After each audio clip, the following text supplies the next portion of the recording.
Hello, good morning, সুপ্রভাত। আজকে আমি দিনটি এভাবেই শুরু করলাম আমার গিন্নিকে একটু সাহায্য করে। অ্যাকচুয়ালি আমাদের এটা নিয়ে একটু রীতিমতো যুদ্ধই হয়, তাই আমাকে আজকে তাড়াতাড়ি ঘুম থেকে উঠতে হলো। তারপর এই আমাদের পিচ্চি দুটোকে তুলে দিলাম। ওরা 10টার নিচে ঘুম থেকে উঠেই না।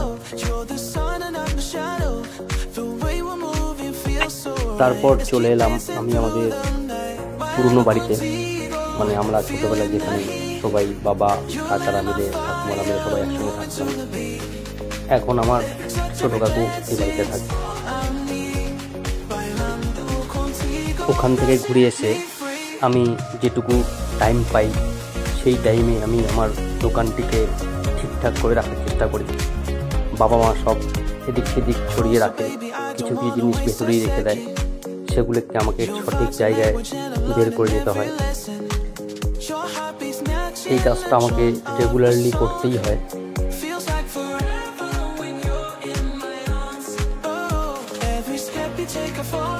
ফ্রেশ হয়ে রেডি হওয়ার পর দেখুন আমার গিন্নি আমার জামা কাপড়গুলোকে খুব গুছিয়ে রাখে। আমার সবারই রেডি, আমি ডিউটি যাওয়ার জন্য একদম প্রস্তুত। সকাল সকাল এরকম মাটন সাথে আলু সেদ্ধ গরম ভাত কার না ভালো লাগে বলে আমি চটপট খেয়ে নিলাম। সকালবেলা এরকম মাটন ভাত যদি পেয়ে যাই কার না ভালো লাগে বলে। তারপর আমি চলে এলাম থানায় এসে আমার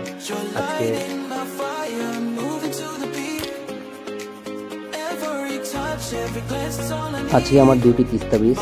তারপর আমি ভাগনার জন্য দুটো জিনিস নেওয়ার ছিল, সেই দুটো জিনিস নিয়ে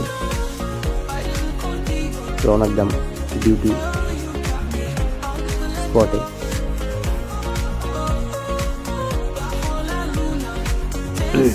এটি হচ্ছে ময়নাগুড়ির রোডের ওভারব্রিজ। জায়গাটা খুব সুন্দর দেখতে, খুব ভালো লাগে। ওভারব্রিজটা হয়ে যাওয়ার পর অনেকখানি যানজট কমে গেছে। এখন ফাইনালি চলে এলাম আমি আমার ডিউটি স্পটে, তিস্তা ব্রিজ। তিস্তা নদীতে জল অনেকখানি কমে গেছে, কিছুদিন আগে অনেক জল ছিল, এখন নদী একদম স্বাভাবিক। তারপর আমার দাদা অলরেডি স্পটে চলে এসেছে, তো মনোযোগ সহকারে দেখছে। বাড়ি আসার পথে খিদে পেয়েছিল, তাই ফুচকার দোকানে দাঁড়িয়ে ফুচকা খেয়ে নিলাম।